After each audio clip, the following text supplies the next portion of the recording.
નર્મદાના રાજપીપળા શહેરમાં રખડતા ઢોરોનો ત્રાસ વધ્યો છે। 1 કલાક સુધી આખલાઓએ બાથ ભીડતા આસપાસના લોકોમાં પણ ભયનો માહોલ જોવા મળ્યો। રાજપીપળાના કાછિયાવાડ વિસ્તારમાં 2 આખલા વચ્ચે યુદ્ધ થયું। સ્થાનિકોએ પોતાના વાહનો બચાવવા દોડધામ મચાવી। રખડતા પશુઓના ત્રાસને ઓછો કરવા પાલિકા સત્તાધીશો નિષ્ફળ નીવડ્યા છે।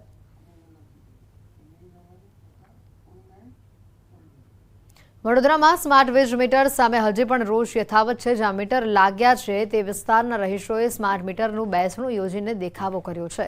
શહેરના સુભાનપુરા વિસ્તારમાં આવેલી વીજ કંપનીની ઓફિસ સામે સ્માર્ટ મીટરનો નાગરિકોએ વિરોધ કર્યો છે। સ્માર્ટ મીટરના ફોટા પર હાર ચડાવી બેસણાનો કાર્યક્રમ રાખવામાં આવ્યો, જેમાં સુભાનપુરા સહિતના વિસ્તારના રહીશોએ બેસણામાં બેસી દેખાવો કર્યો। રહીશોની એક જ માંગ છે કે તેમને જૂના વીજ મીટર પરત આપવામાં આવે, નહીં તો આવનારા સમયમાં તેઓ જાતે સ્માર્ટ મીટરને ઉખાડી ફેંકી દેશે।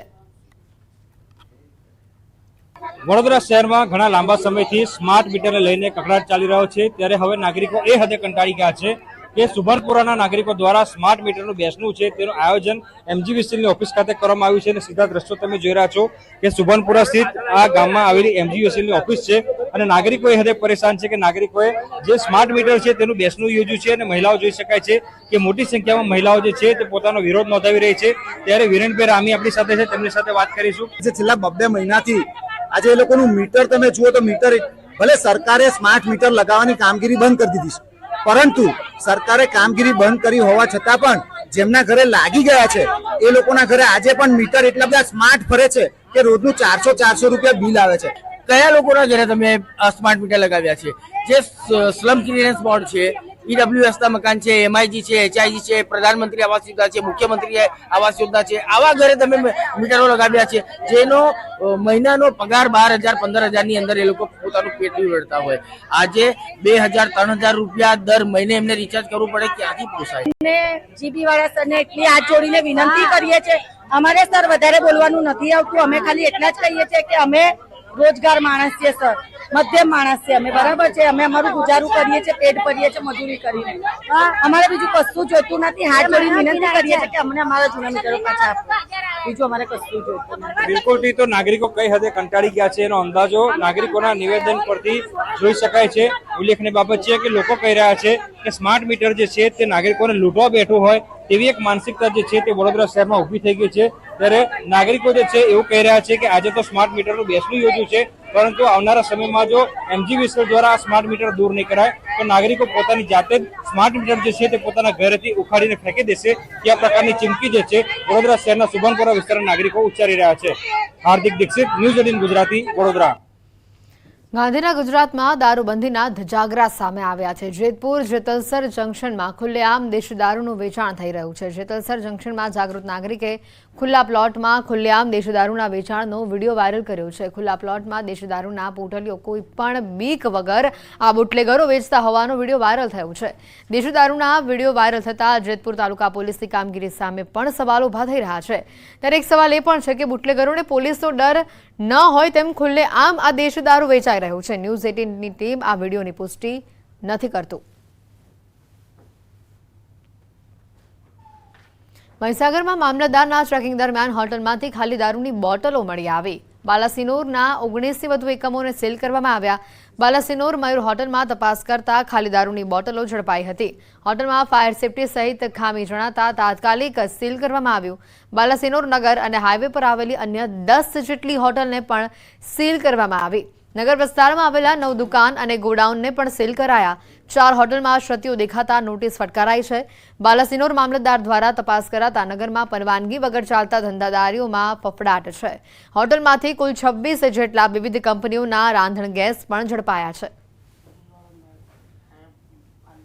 બાલાસિનોર તાલુકામાં આવેલ ગોડાઉનો, હોટલો વગેરેની તપાસણી કરવામાં આવેલ હતી, જેમાંથી આપણે અમદાવાદ ઇન્દોર વચ્ચે આવેલ 10 જેટલી હોટલોને એને પરમિશન તથા ફાયર સેફટી વગેરે ક્ષતિઓ જણાતા 10 જેટલી હોટલ સીલ કરવામાં આવેલ છે। તેમજ દુકાન, ગોડાઉન વગેરેની ક્ષતિઓ જણાતા 9 સંસ્થાઓને સીલ કરવામાં આવેલ છે।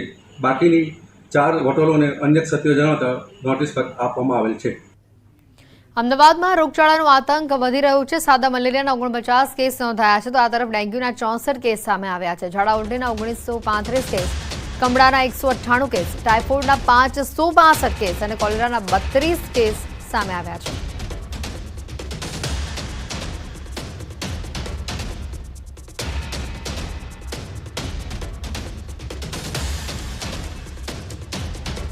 અમદાવાદમાં રાજકોટ અગ્નિકાંડ બાદ તંત્રની ફાયર સેફટી વિનાના એકમો સામે લાલાંખ સામે આવી રહી છે. એએમસી દ્વારા મણિનગરની નેલ્સન સ્કૂલને સીલ કરવામાં આવે છે. સ્કૂલ પાસે એનઓસી ન હોવાને લઈને અને સ્કૂલ જર્જરિત હોવાને લઈને આ સીલ કરવામાં આવ્યું છે. અમદાવાદ જિલ્લા શિક્ષણ અધિકારી દ્વારા સ્કૂલના સંચાલકોને કચેરીએ હાજર થવાનો આદેશ પણ અપાયો છે.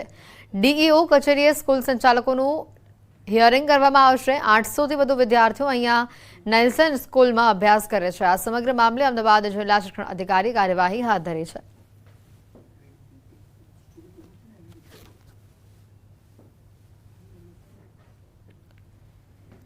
રાજકોટમાં બનેલી અગ્નિકાંડની ઘટના બાદ તંત્ર એક્શનમાં આવ્યું છે અને ખાસ કરીને અમદાવાદની વાત કરીએ તો અમદાવાદ મ્યુનિસિપલ કોર્પોરેશન જે છે તે અલગ અલગ જગ્યાએ કે જે સ્કૂલ કોલેજ હોય ટ્યુશન ક્લાસીસ હોય તમામ જગ્યાએ ફાયર સેફટીની સુવિધા ના હોય અથવા એ બિલ્ડિંગને ફાયર એનઓસી ન હોય તો તેવી બિલ્ડિંગને સીલ મારવામાં આવી રહ્યું છે.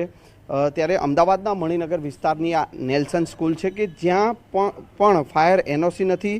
સાથે સાથે આપ જે જોઈ શકો છો કે સ્કૂલનું સ્ટ્રક્ચર જે છે તે જર્જરિત હાલતમાં છે અને તેને લઈને ક્યાંક ને ક્યાંક આ સ્કૂલને પણ જે છે અમદાવાદ મ્યુનિસિપલ કોર્પોરેશન દ્વારા સીલ કરવામાં આવી છે. હાલ આ સમગ્ર મામલે જે છે તે અમદાવાદ ડીઓ તપાસ પણ કરી રહ્યા છે.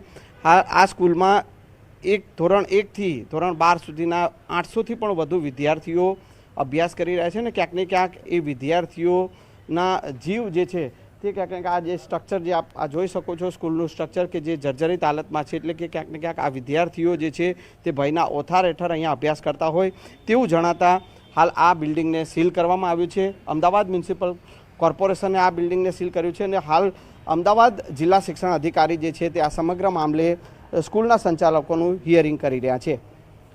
કેમેરામેન નિલેશ સોસા સાથે Sanjay Tank, news 18 Gujarati, Ahmedabad. Nelson high school જે મણિનગર છે તેમાં કોર્પોરેશન દ્વારા સીલ મારવામાં આવેલું છે.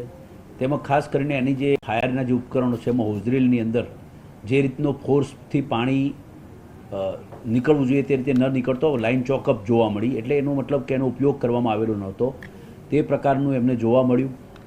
તેના કારણે લઈને તેમણે એને સીલ કરી છે. આજે અમે 3 વાગે હિયરિંગ માટે એમને બોલાવ્યા છે. સમાચારોમાં હાલ રોકાઈશું એક બ્રેક માટે.